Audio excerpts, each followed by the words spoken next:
This video. My name is Marco Quintero, and we're here to talk about JavaScript coding. So with JavaScript, I decided to do a money exchange page. I'm going to show you what it does first, and then we're going to go over the code in JavaScript. So if we look on the left side of the screen, we're going to notice that we can enter the amount. So let's take, for example, 100 US dollars, and we're going to exchange it into euros. If we hit the exchange button, we're going to get the amount. So 100 US dollars equals to 93 euros. Now let's do different currencies. Let's say Japanese yen. Okay, that's the amount. Canadian dollar. But I chose one especially that I knew it was not going to be easy to find the currency amount. So pay attention to what's going to happen when we cannot get this information from the API. When we hit the exchange button, it says that the exchange rate is not available. All right, so let's go over the JavaScript code.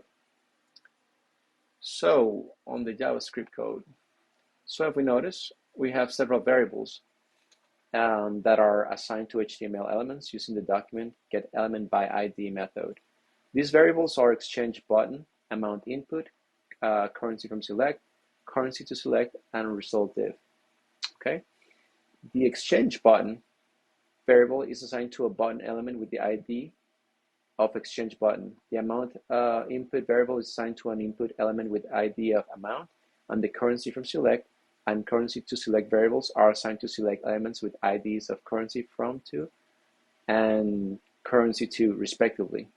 Lastly, the result div variable is assigned to a div element with the ID of result. Okay. So next we have the event listener, and this is attached to the exchange button variable. When the button is clicked, the exchange function is called. Let's go to our.